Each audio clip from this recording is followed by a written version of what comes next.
Bonjour à toutes et à tous, très heureux de vous retrouver ici sur le campus parisien de TBS Éducation pour cette vidéo consacrée à l'aspect professionnalisant de l'école. Et pour discuter de ce sujet, j'ai le plaisir de me trouver avec Marie et Lucas. Bonjour à tous les deux. Bonjour. En premier lieu, je vous laisse peut-être vous présenter. Oui, donc bonjour à tous, je m'appelle Marie, j'ai fait une prépa à Gaston Berger à Lille de 2012 à 2014. Ensuite, j'ai intégré TBS Éducation en 2014. Et là, depuis 2017, je suis auditrice financière chez KPMG dans le bureau de Paris. Donc ça va faire 5 ans. Et moi, je suis Lucas, donc j'ai fait une prépa ECE, donc à Sainte-Marie-Grand-Lebrun à Bordeaux. J'ai intégré par la suite TBS Éducation et là, je suis en dernière année en double diplôme marketing, communication et management en alternance. Et côté alternance, je suis chez L'Oréal en e-commerce sur la marque Garnier France. Ouais, c'est parfait, on va pouvoir aborder tous ces sujets-là. Peut-être une question préliminaire. J'imagine que vous étiez admis à plusieurs écoles. Pourquoi vous avez choisi TBS à l'époque? Donc moi déjà, j'avais eu un coup de cœur pour TBS Éducation depuis les admissibles. Où, comme j'avais fait ma prépa sur Lille, un de mes objectifs, c'était d'aller découvrir une autre ville de France. Donc j'avais passé le week-end à Toulouse. En fait, finalement, j'étais arrivée du vendredi, je passais mes oraux le lundi et je m'étais dit, je me donne le week-end juste avant pour découvrir la ville et voir si je m'y projetais. Et j'ai eu un énorme coup de cœur déjà pour l'équipe des admisseurs, la façon dont on était accueillis à Toulouse. Les oraux s'étaient très bien passés, notamment l'oral de personnalité où on discute avec un professionnel et un professeur. Et voilà, je m'étais, en repartant de tous mes oraux, toutes les écoles visitées, j'avais vraiment encore ce coup de cœur prononcé pour Toulouse.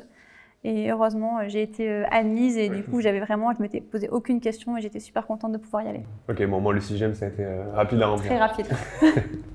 Et pour moi, c'est un peu pareil. J'ai eu aussi un coup de cœur pour la ville. Mais étant bordelais déjà, ça me faisait plaisir de pouvoir rester dans le sud-ouest. Et puis même le cadre de vie qu'on a à Toulouse est vraiment très bon. C'est une très bonne école. Enfin, c'est pareil pour moi aussi. J'ai été très bien accueilli. Tout le monde a été très bienveillant, que ce soit les jurys, les admisseurs, tout au long de la journée et même après les phases des oraux. Donc c'est vraiment une globalité qui a fait que à la fin, je me suis dit en fait c'est vraiment cette école que je veux et du coup qui m'a voulu aussi. Voilà, ça c'est bien goupillé. Bon, on aura compris que la ville est plutôt sympa, ouais. Chacun se fera son opinion, notamment les admissibles qui nous regardent. Alors, donc ensuite, 1 mois et demi se passe, vous arrivez à la rentrée. Simplement, alors, on va parler après plus précisément justement de l'aspect professionnalisant et c'est peut-être pas la L3 qui est le plus déterminant, mais justement, qu'est-ce que vous retenez a posteriori de cette première année et comment aussi petit à petit votre projet professionnel s'est peut-être un petit peu façonné à ce moment-là. Et d'ailleurs, c'est une bonne question. Est-ce que vous aviez déjà un projet plus ou moins arrêté avant même de rentrer à TBS? Alors moi, quand je suis rentré, je savais déjà que je voulais travailler dans le secteur du digital et un peu plus du e-commerce. Donc c'était vraiment mon projet professionnel. Après, on a la chance d'avoir des cours assez généraux. On peut faire de la comptabilité, du marketing, de la finance. Enfin, on voit un peu tous les secteurs d'activité qu'on peut retrouver dans une école de commerce. Donc en fait, on apprend au début. C'est souvent sur ça que la L3 est basée. Et après, au fur et à mesure, on commence à affiner son choix, même si aucun des choix n'est vraiment butoir et nous oblige à rester dans une case. C'est vraiment un peu à la carte qu'on a. On le construit. C'est ça, surtout la première année. Après, on va avoir une spécialisation en M1 qui ne bloque pas des masters par la suite. Donc non, c'est vraiment un peu du test and learn. Ouais, d'accord. Le parcours se construit petit à petit. C'est ça, petit à petit. Que en dernière année, en tout cas dans ton cas, c'est ça, vraiment, tu t'es spécialisé de manière un peu définitive. Okay. Moi, je rejoins ce qu'a dit Lucas. J'avais aucune idée de ce que je voulais faire. Et je pense qu'en prépa, on est 2 ans, la tête un peu dans le guidon. On a des matières qui ressemblent un peu à ce qu'on avait au lycée, mais pas forcément quelque chose de professionnel où on imagine un métier derrière et ouais, bien sûr. Qu'est-ce qui va nous servir pour faire ce métier-là. Donc le côté rassurant, c'est de se dire que la première année, on a le droit, on peut toucher à tout. Il n'y a rien qui est définitif. Et c'est vraiment moi en L3 où je me suis découvert, j'avais déjà une appétence pour tout ce qui était chiffres, mais le fait de faire un peu de comptabilité, de contrôle de gestion, de finance, mais aussi du marketing, des RH, de la communication, ça nous donne vraiment un aperçu assez rapidement et général de ce que peut être son métier. Et vraiment, mon parcours s'est dessiné, on va dire, par la force des choses, au fil de l'eau, où je me suis laissée porter par les matières qui me plaisaient bien. Et puis au final, on se retrouve en M2 et on se dit, on s'est laissé porter et en même temps, on est assez serein dans le sens où on a pu faire des stages avant qui nous ont confortés ou pas dans les choix qu'on a pris en se disant, j'arrive en M2 et j'ai eu à un moment donné plusieurs possibilités et je suis allée vers celle qui me semblait la plus appropriée à un moment T. Et je trouve que ça, c'est vraiment le fait d'allier vraiment la diversité des parcours, on va dire, scolaires, plus les divers stages, ce qui fait que ça donne une vraie richesse pour les indécis de se dire on a tout le temps de se décider. Oui, d'accord. Bon, on reviendra sur les stages, évidemment, ça c'est très important. Mais alors, quand est-ce que tu es passé de indécise à à peu près sûr, en tout cas, de ce que tu voulais faire? Je dirais fin de L3.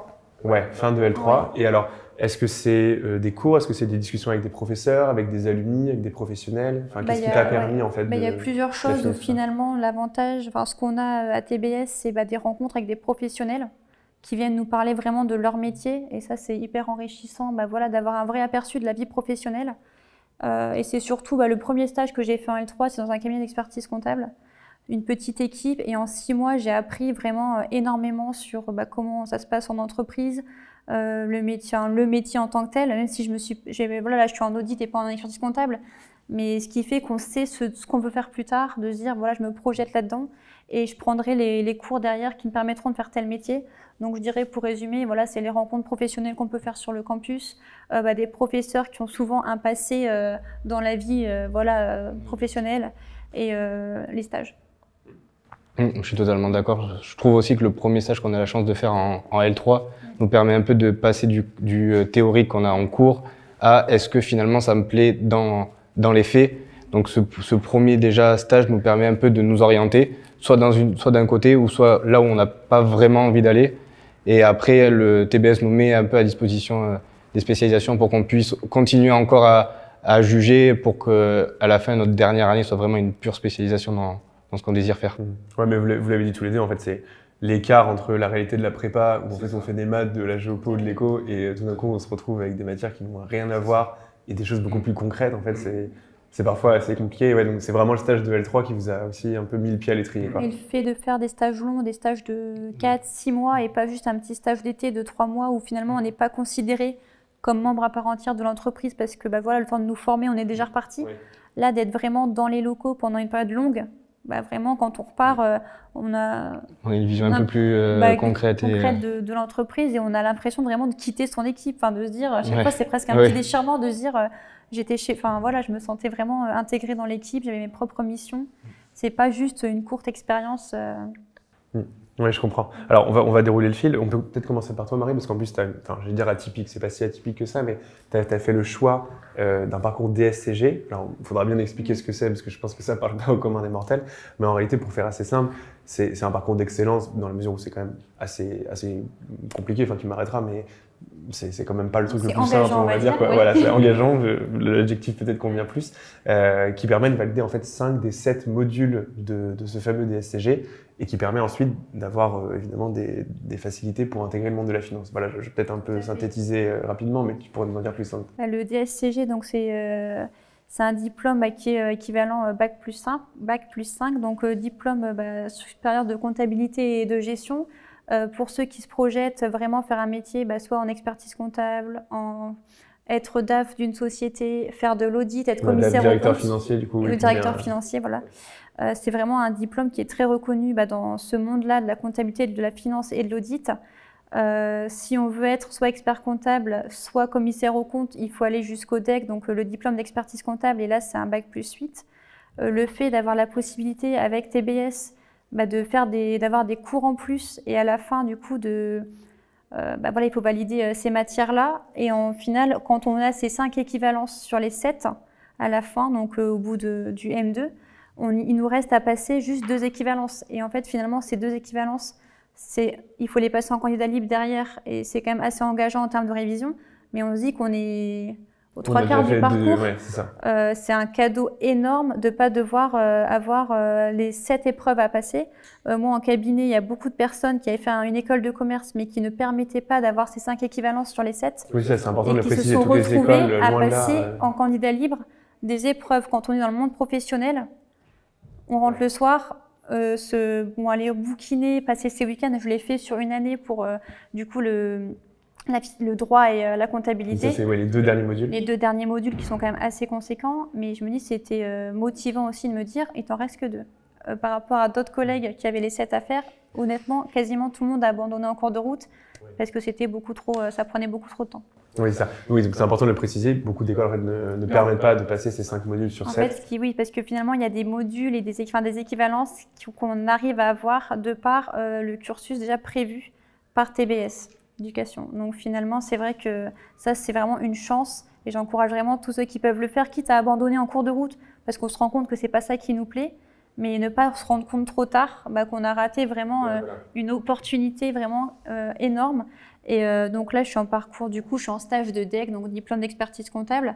J'aurais pas pu faire ça et j'en serais pas là cette année si j'avais pas pu avoir une partie de mon DSCG grâce à TBS. Oui, d'accord. Donc quelques années plus tard, en fait, c'est toujours extrêmement déterminant dans ton parcours. Okay. Une chance, vraiment, je me le dis assez souvent. Ouais, voilà. Et on revient à cette idée un peu de la carte et qu'on a le droit de se tromper, c'est que bon, toi, en l'occurrence, ça s'est bien passé, mais si jamais tu avais abandonné en cours de route, t'étais pas fichu. Si je m'étais rendu compte un peu trop tard, je me dis c'est dommage parce que Oui, l'inverse aurait été. J'ai pas eu l'occasion de le faire, donc c'est vrai que j'encourage vraiment les gens à se dire quand on a un doute, qui peut le plus, peut le moins, on sort de prépa, je pense qu'on sait travailler, donc ne vraiment pas hésiter à prendre ces petites opportunités qui se présentent à nous, même si on a un DSI, que ce soit le DSCG ou n'importe quel autre parcours, de se dire, faut pas se fermer de porte. Oui, d'accord. Donc toi, du coup, de ton côté, Lucas, tu disais que quand tu es rentré, tu avais déjà une idée plus ou moins précise, en tout cas, voilà, un secteur, une appétence pour un secteur. Comment ensuite ça s'est un peu précisé au cours de ton parcours, en fait? Alors, quand je suis rentré, du coup, j'avais ce désir de pouvoir travailler dans le secteur du digital. Donc la L3 s'est passée, découverte de d'autres métiers, enfin d'autres secteurs d'activité, de la compta, du RH, etc. Ça m'a permis encore de consolider le fait que je souhaitais me diriger vers ce secteur-là. Après est arrivé le stage d'été de L3. Donc là, j'ai pu faire je suis allé en retail, j'ai fait un stage de conseil de vente, donc totalement autre, mais dans le secteur de la mode sur lequel j'avais souhaité un peu plus approfondir.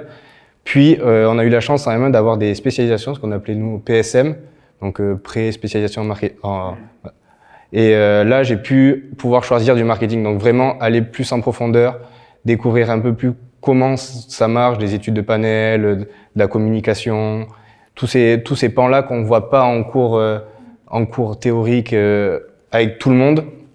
Donc ça s'est passé comme ça. Et après, j'ai eu la chance de pouvoir faire un échange universitaire en Finlande, où là, c'était un peu comme à TBS. En fait, on avait des choix de cours à la carte. Donc j'ai pu vraiment me spécialiser en digital.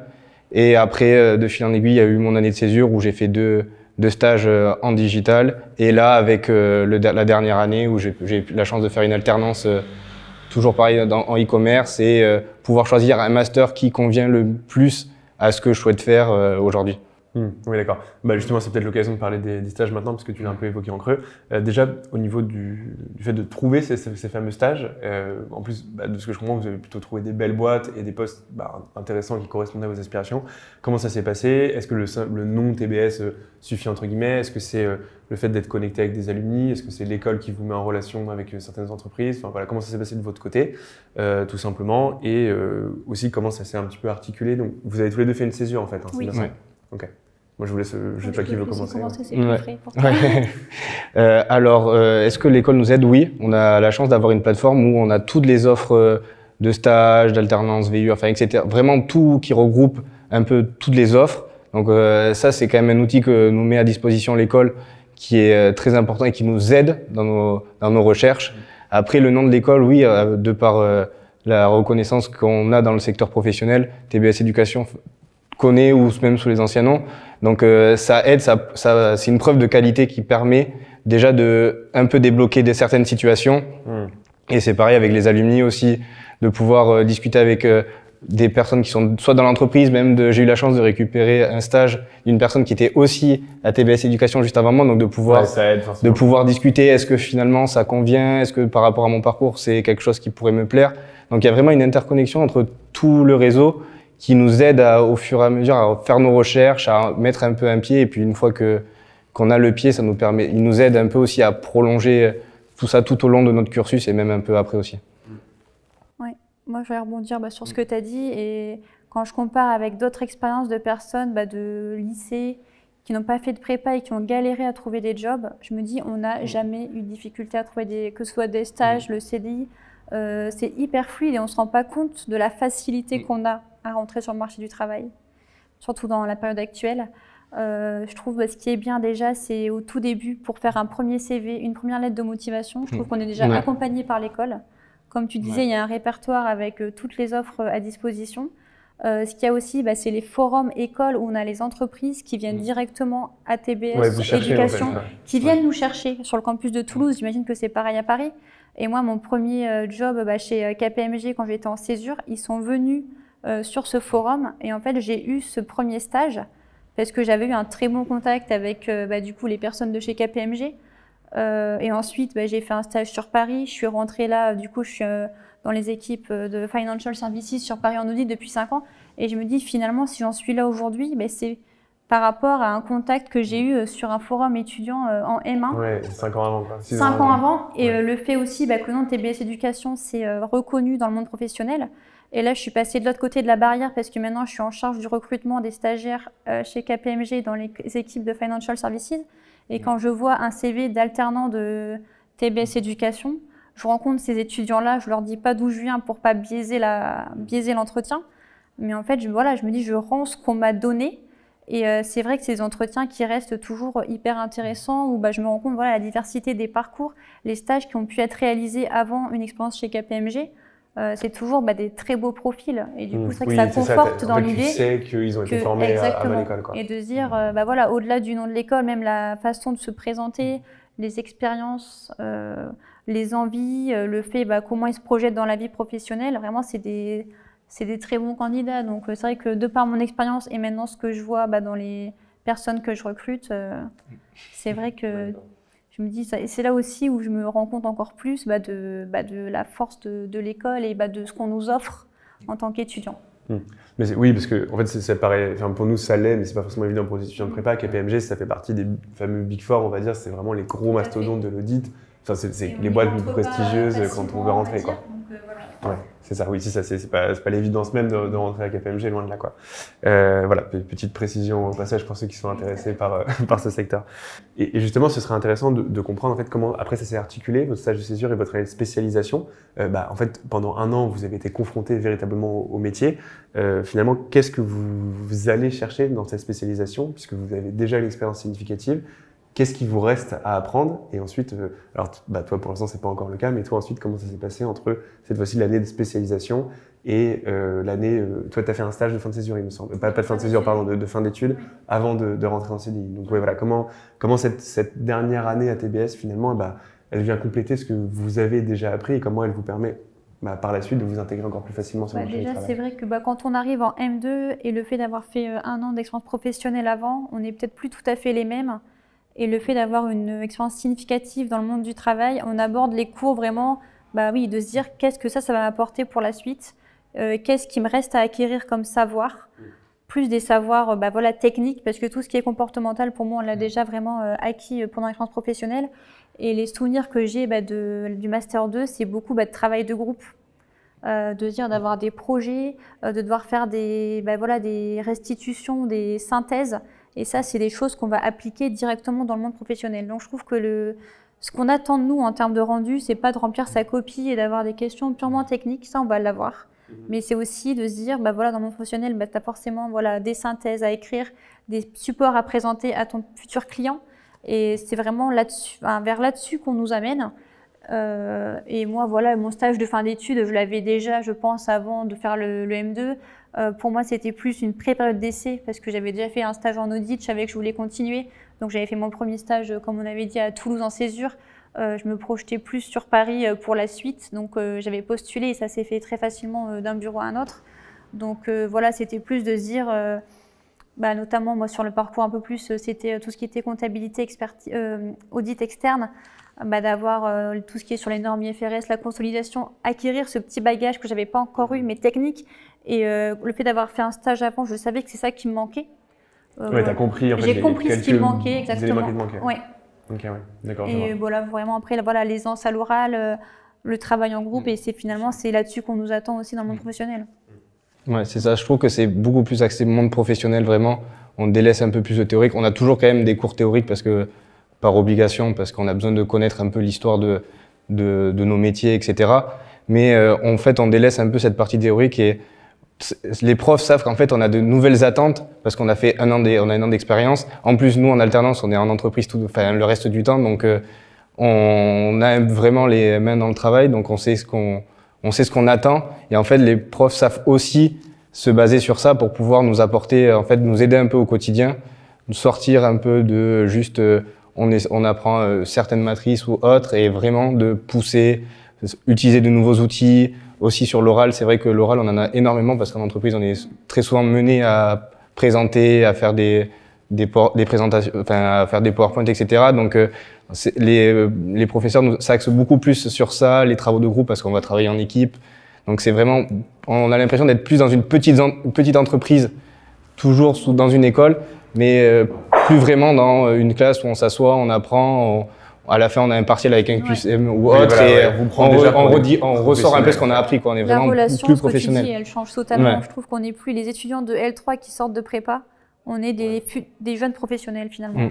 Ouais, vous parlez presque à égal avec Exactement. les gens qui vous prodiguent leurs conseils. C'est ça. Et en plus, c'est vraiment de la transmission de savoir. Donc les profs, eux, nous transmettent leur savoir. Et nous, on essaye un peu de les aider sur comment nous, on a la vision maintenant, sachant que ça bouge énormément. Ce qu'on attend. C'est ça.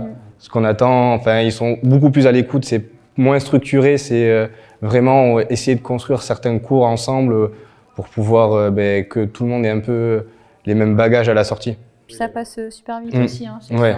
Oui, c'est clair. Oui, puis c'est ça, en fait, quand tu arrives à des niveaux comme ça, où c'est assez. Enfin, la base, elle ne change pas, mais dès que tu arrives à des choses un peu pointues, en fait, très vite, tu es obsolète, quoi. Donc, c'est ça. Tout le temps actualisé. Oui, je comprends.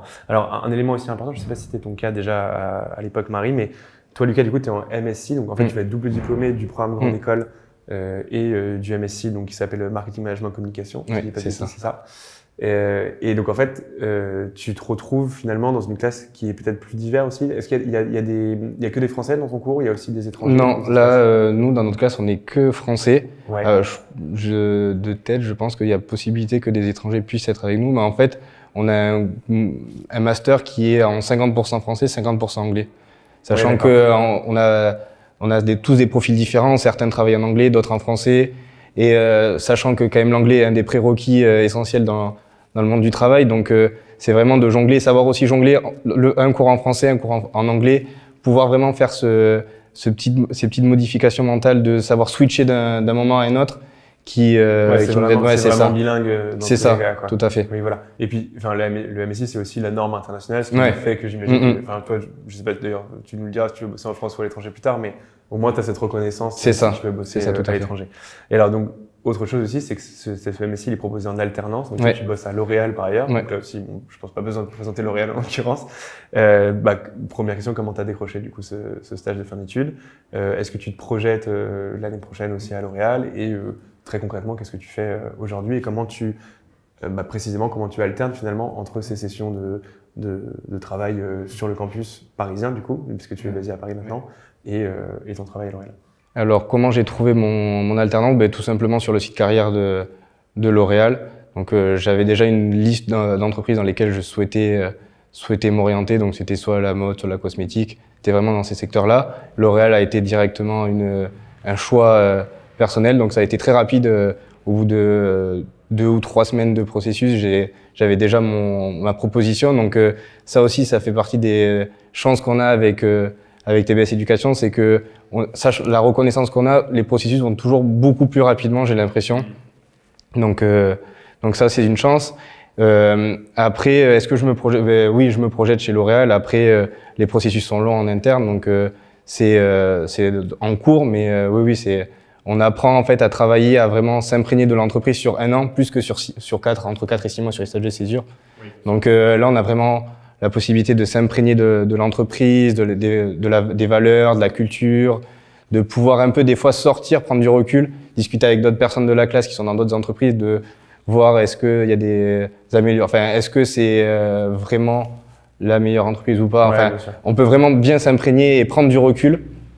Et après, d'un point de vue organisationnel, c'est vrai que jongler entre l'entreprise, entre l'école, c'est quelque chose à consolider au fur et à mesure. Ouais, faut prendre le pli, il faut être très organisé, on apprend à connaître ces sujets parfaitement parce que au moment où on part de l'entreprise, faut être capable de délivrer tous les encours qu'on a actuels et toutes les tâches qu'on a terminées, et de revenir après notre période de cours et être capable de les récupérer directement dans la foulée. Donc c'est vraiment de l'organisation, de la connaissance. Enfin, ça aide énormément.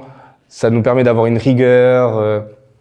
Donc non, ouais, là c'est voilà, c'est ça. D'avoir fait alternance. Non, avec du recul, je suis vraiment très content d'avoir pris ce choix-là parce que c'est un des meilleurs choix, que ce soit en termes de compétences, mais aussi d'employabilité par la suite. Ça nous rajoute encore un an d'expérience, même si on a eu fait une césure d'1 an avant, ça reste quand même très peu.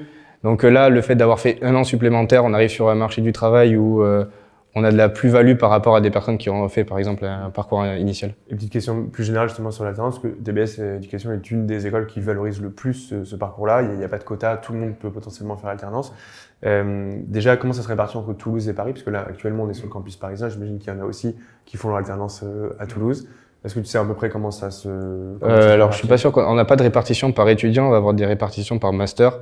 Donc moi, j'ai la chance d'avoir un master qui est dispensé sur Paris. Certains masters sont dispensés que sur Toulouse, d'autres que sur Paris, ou des fois sur les 2 campus, pour pouvoir être vraiment au plus proche des entreprises. Donc, sachant qu'on a quand même un gros pôle toulousain, c'est pour pouvoir être aussi proche de Toulouse, mais aussi des grosses entreprises qu'on va avoir sur Paris. Donc, c'est la chance qu'on a de pouvoir choisir, pouvoir un peu choisir entre nos différents campus. Et du coup, sur Paris, tu retrouves malgré tout quand même un esprit de promo peut-être un peu plus à taille humaine forcément par rapport au gros campus qui est Toulouse. Oui, mais tu retrouves ça quand même. On a quand même un esprit de promo, on essaye de construire, l'école essaye de faire des choses ici pour pouvoir vraiment créer une cohésion. Ça, certes, on est là que très peu de temps finalement. On est là de septembre à juillet, mais par mois, on va être là peut-être 1 semaine, 2 semaines grand maximum. Donc non, l'école essaie de créer une émulsion entre les différents masters quand on est présent. Donc non. Il y a quand même un esprit de promo moins important qu'à Toulouse, parce que moins de vie associative, etc., moins de monde, mais on a quand même toujours cet esprit TBS Éducation qui est présent. Alors, il y avait un dernier sujet que je voulais aborder avec vous, peut-être plutôt avec toi, Marie, puisque tu as un peu plus de recul, on va dire. Est-ce que tu as des conseils à donner justement aux étudiants pour cette période un peu transitoire après la diplomation vers le premier emploi, et puis même aussi les années qui suivent, comment tu vois, avec du recul, tu as réussi à évoluer et à faire en sorte que, tu vois, c'est ce que tu disais, tu as pris des responsabilités successivement au fur et à mesure des années au sein de KPMG. Voilà, quel conseil en fait tout simplement tu pourrais donner? Déjà pour rebondir sur l'alternance, c'est vrai que c'est un parcours qui est hyper valorisé en entreprise. On ne prend pas que des stagiaires. Et le fait de recruter des alternants chaque année, c'est vrai que c'est des profils recherchés parce qu'on sait qu'ils sont là 1 an, voire 2 ans dans l'entreprise. Si la personne se sent bien, que l'alternance s'est bien passée et se projette, finalement, ça vaut période d'essai et une longue période d'essai. Donc, c'est des gens qui, derrière, vont pouvoir évoluer peut-être plus rapidement, être amenés à avoir plus de responsabilités. Donc, finalement, c'est que du plus pour la personne concernée et c'est vraiment une porte d'entrée qui est hyper facilitée parce que finalement, il n'y a même pas d'entretien et c'est hyper valorisé de se dire on préfère avoir… si notre alternant a envie de rester, pour nous, c'est des personnes en moins à chercher sur le marché du travail où on les connaît pas du tout. C'est des personnes qu'il faudra reformer du début et peut-être des personnes qui vont soit pas se sentir à l'aise dans le métier et pas se projeter sur du long terme, alors qu'un alternant, s'il décide de commencer son premier job dans l'entreprise où il a fait l'alternance, on imagine que il se projette sur au moins 2-3 ans de vie professionnelle. Et donc, c'est des personnes qui s'intégreront déjà plus facilement, qu'on fidélisera aussi plus facilement et qui pourront être amenés à monter en compétences d'autant plus rapidement. Et ensuite, le fait de la diplomation au monde du travail, je trouve qu'il n'y a pas de rupture. Finalement, c'est la suite logique. C'est vrai qu'il y a, à ma connaissance, peu de personnes qui quittent Toulouse ou Paris et qui se retrouvent sans le job derrière. Enfin, vraiment, on finit les cours et on réenchaîne sur un stage, sur un premier emploi. Ça se fait, c'est une suite. Voilà, c'est vraiment, il n'y a pas de rupture dans le parcours. Et ensuite, pour plutôt ce qui me concerne, donc en audit chez KPMG, donc c'est un grand groupe, on a parlé, ça fait partie des Big Four en audit, expertise, comptable, conseil. Mais c'est très humain malgré tout, où finalement, chaque personne, en fonction de ses appétences, ses envies, peut construire son parcours. Donc on ne fait pas que de l'audit. Moi, ça fait 5 ans que je suis dans le cabinet, il n'y a pas une année qui ressemble à l'autre. Chaque année, on monte en grade et donc on est amené à manager de plus en plus de personnes. Là, au mois d'octobre, je passe manager officiellement et je me dis, mais ça fait que 5 ans que j'ai mon diplôme. Et en fait, ça va super vite. Et ça se fait super vite, mais en même temps, je me sens prête et je sais que je peux le faire parce que chaque année a été source d'apprentissage. Le fait aussi de s'investir dans des fonctions autres que son métier, donc que ce soit la formation, le recrutement, je ne parle pas que pour l'audit, mais pour tous les métiers. Je pense que le fait d'avoir une polyvalence, d'avoir touché, on en parlait au tout début, en L3, ou même à plein de métiers différents, plein de matières différentes, fait que par rapport à une université ou autre parcours, on est peut-être plus multicasquette et de se dire on a testé plein de choses, on se sent prêt à tester plein de choses. Et donc, en fonction des envies de chacun, vraiment, tout est possible. J'ai vraiment l'impression que tout est possible et il faut juste exprimer ce qu'on veut. Et voilà. En plus, on apprend à discuter avec tous les interlocuteurs qu'on va avoir dans une entreprise. Donc, ça peut nous arriver de discuter avec moi en marketing, avec du commerce, de la comptabilité, etc. Et ce qui est valorisé, c'est qu'on sait leur parler. Enfin, on comprend le jargon parce qu'on l'apprend, même si on va pas forcément en profondeur, mais on est capable de comprendre ce qu'ils nous disent. Donc ça aussi c'est valorisé et c'est aussi reconnu par les personnes en face de sentir que on comprend et qu'on peut plus facilement discuter et interagir avec eux. Je pense qu'on est à la fois et généraliste et spécialiste. Là, je me sens hyper spécialiste dans mon métier. Vraiment, moi, j'audite vraiment beaucoup le secteur bancaire. Donc, je sais que je suis pointue sur ce secteur-là, mais en même temps, le background qu'on peut avoir de TBS, ça s'oublie pas. Le fait aussi de pas négliger ce qu'on a fait en prépa, je pense. Le fait d'avoir une force d'apprentissage, une capacité d'apprentissage, une rigueur, l'envie aussi du challenge, de se dépasser soi-même, ça, on l'oublie pas. C'est des choses qui font partie de nous. Et ça, dans le monde professionnel, c'est que du plus. Ouais, ça c'est vraiment les 5 années, enfin la prépa plus la grande école. C'est un parcours, vraiment, il n'y a pas de rupture, c'est continu. On peut tous avoir un parcours hyper différent, mais je pense qu'on a le même socle. Et donc voilà, vraiment, je trouve que là, ça fait 5 ans que je bosse, je ne vois pas les années passer. Et chaque année, vraiment, il n'y a pas de routine et je pense qu'il n'y a pas de porte fermée, on se sent capable de tout. Si on veut faire quelque chose d'autre demain, je pense que c'est possible. Voilà, vraiment, je trouve que on se sent libre aussi de dessiner sa vie professionnelle. Bon, je trouve ça carrément rassurant pour les étudiants qui vont nous regarder. J'ai une toute dernière question d'ailleurs, précisément qui s'adresse à ces étudiants-là, qui eux sont peut-être un peu plus stressés que vous actuellement sur ce canapé puisqu'ils sont en train de passer leurs euros. Est-ce que vous avez simplement un petit dernier mot à leur dire, en particulier peut-être pour les admissibles de TBS Éducation? De se faire confiance, il faut vraiment prendre, même si on sait que ça nous fait un peu stresser quand pendant 2 ans on prépare un concours et qu'on a vraiment envie d'exceller et d'avoir certaines écoles, de pas se mettre la pression une fois qu'on arrive aux euros. Il faut vraiment le prendre comme un moment où on peut lâcher un peu prise. Là, on cherche pas à être, on va pas avoir un devoir. Chaque personnalité est différente, donc on n'aura pas le même sujet que la personne à côté, etc. Donc c'est vraiment de se faire confiance, de se laisser aller, de s'imprégner aussi des écoles. C'est très important. Nous, on a 2 parcours où on s'est vraiment très bien imprégné et où on a vraiment apprécié notre expérience à TBS Éducation. Donc c'est vraiment de s'imprégner de l'école, de voir, de se sentir bien. Et si on se sent bien, ça se ressent forcément après dans les oraux et après, forcément, ça nous permet de s'épanouir parce qu'il reste quand même 3 ans, entre 3 et 4 ans dans l'école. Donc le but, c'est quand même de s'épanouir dans une école. Donc c'est vraiment essayer de s'imprégner au maximum et se faire confiance. Moi, je pense que le plus dur est derrière vous. Là, vraiment, la phase d'oraux, c'est prendre du plaisir, être soi-même, ne pas essayer de vendre quelqu'un d'autre parce que ça, c'est vraiment être naturel. Et votre place, elle est quelque part et je pense que les personnes du jury ont l'habitude de l'exercice et vraiment, faites-vous confiance. Et voilà, faut vraiment faire confiance aussi au destin, de se dire le destin fera que vous retrouverez au bon endroit, vous ferez les bons choix. Et une fois qu'on est en école, tout va très vite. Donc vraiment profiter de l'instant et se faire confiance pour le choix de la suite. Mais en tout cas, voilà, il faut se laisser guider, je pense. Bon, c'est sur ces considérations optimistes qu'on va se quitter. Merci à tous les deux pour l'ensemble de vos réponses. Merci à vous d'avoir regardé ce live. Voilà, n'hésitez pas par ailleurs à vous rendre sur le site de TBS Éducation où tous les typologies de masters spécialisés et de métiers vous seront présentés encore plus amplement que ce qu'on a pu faire en une petite demi-heure. Et moi, je vous dis à très bientôt pour un nouveau live sur Major Prépa.